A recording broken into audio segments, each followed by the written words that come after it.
Can, आओ गाड़ी में बैठो। मैं आगे से टैक्सी लेके चला जाऊंगा, तुम छोड़ो यार। ना ही मैं तुम्हें इस्तांबुल जाने दूंगा, ना ही कहीं और। तो मेरे साथ घर जा रहे हो? नहीं, इट्स ओके, तुम घर जाओ।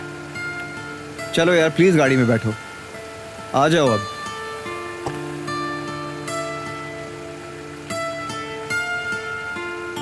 बैठ जाओ।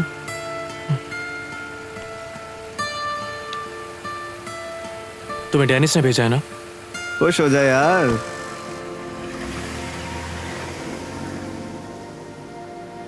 खुश हो गई तुम? मेरे 2 दिन की वेकेशंस भी तुमने खराब कर दी। अब सुकून है तुम्हें? आपा, मैं तो उससे बात भी नहीं करना चाहती थी, लेकिन वो... प्लीज चुप हो जाओ। एक तो तुमने उसे सब कुछ सच बता दिया, तुम्हें इतना भी सेंस नहीं है कि कौन सी बात किसके सामने बोलनी है और किसके सामने नहीं बोलनी। तो तुम ये कह रही हो कि सिर्फ आपा का दिल रखने के लिए मैं सबके सामने सच नहीं बोलती? और जिस तरह से वो मुझसे बात कर रहा था, मुझे बहुत गुस्सा आ गया, मैंने सब बोल दिया। लड़की, तुम ये सब कुछ मुझे भी बता सकती थी। आखिर चला गया वो तुम्हारी वजह से। मेरी वजह से? वो कब से जाने का बहाना ढूंढ रहा था और आप मुझे इल्जाम दे रही हैं। क्या मैं पागल हूँ? I'll kill you, समझी तुम? आपा, आतिफ गया है, उसे ले आएगा। तुम तो बैठ जाओ और यूं बच्चों की तरह लड़ना बंद करो। ठीक है, मैं इमरान से अकेले बात करूंगी, तुम जाओ यहाँ से। नैरिन, मैं कह रही हूँ जाओ यहाँ से।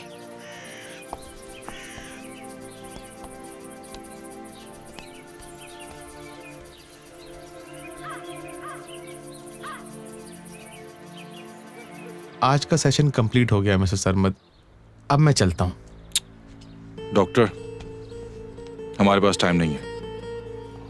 आपको जो कुछ भी समझाना है, जो कुछ भी बताना है, समझा दें इसे। जैसा कहेंगे वैसे ही करेगी। भाई, अरे भाई शुक्रिया आपका जो आप मेरा इतना साथ दे रहे हैं, पर ये इतना आसान नहीं है। मेरी जिंदगी एक लंबी कहानी है ना डॉक्टर? और वैसे ये थेरेपी वगैरह ये सब अमीरों के लिए ही होते हैं। भाई, ये जो थेरेपी का प्रोसेस होता है ना, जिंदगी में इसका कोई मकसद नहीं है। ये सब उन्हीं के शौक हैं जिनके पास पैसों की भरमार होती है पर सुकून नहीं होता। उफ, ये पैसा जहन्नुम है, जहन्नुम। थेरेपी के लिए उसी वक्त जाते हैं जब आप अपनी जिंदगी में खालीपन महसूस करते हैं। सैयदा, मैं एक माहिर बुलेट सर्जन हूँ। अगर मुझसे ये गन चल गई तो तुम्हें मालूम है, या तो तुम मर जाओगी या फिर माजूर हो जाओगी। जब पिछला कुछ याद ही नहीं आ रहा तो ऐसी जिंदगी का फायदा ही क्या? बच गई तो एबनॉर्मल कहलाओगी, फिर तरस खाकर तुम्हारी बहन तुम्हें अपने साथ ले जाएगी। मैं सिर्फ तुम्हारी मदद करना चाहता हूँ, इसीलिए मैंने डॉक्टर को घर पर ही बुलवा लिया है ताकि वो सही से देख सके। फजूल बातें बिल्कुल मत करना, ठीक है? अब चलो जल्दी जल्दी बताओ। हाँ ठीक है, ठीक है। हाँ तो मैं शुरू से बताती हूँ डॉक्टर साहब। तो इन्होंने मदद तलाश कर ली है। मैं आपको बता नहीं सकती, इन्होंने बहुत अच्छा काम किया, मैं पूरी उम्मीद हो गई हूँ। सैयदा, मेरा दिमाग मत घुमाओ। अगर मैंने थप्पड़ मार दिया तो जमीन से नहीं उठोगी तुम। मुझे गुस्सा मत दिलाओ। मैं तुम्हारे लिए इतनी मेहनत कर रहा हूँ, तुम समझ ही नहीं रही। भाई, अनकरा से मेहमान आ चुके हैं आपका इंतजार हो रहा है बाहर। सब कुछ बताना।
ये बहुत दिलचस्प वीकेंड है।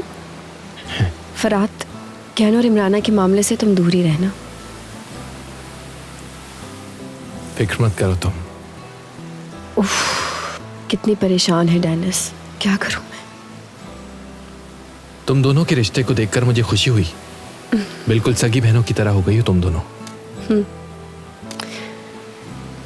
फरात, आई थिंक हमने ये सब कुछ बनाया है, लेकिन इमरान आप समझ गई है। कि जब से तुम मुझसे मिले हो उससे पहले की तरह ट्रीट नहीं कर रहे हो और इसीलिए वो जेलस हो रही है। मैं समझ नहीं पा रहा था कि उसके साथ अपना रवैया कैसे रखूं।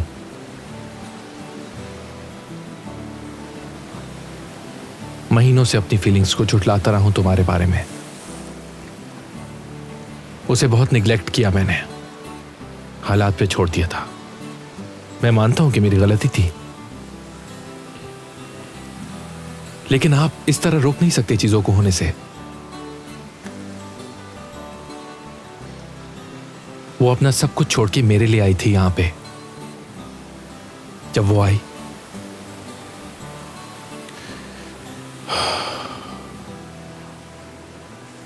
जिंदगी जीना शुरू कर दी थी मैंने।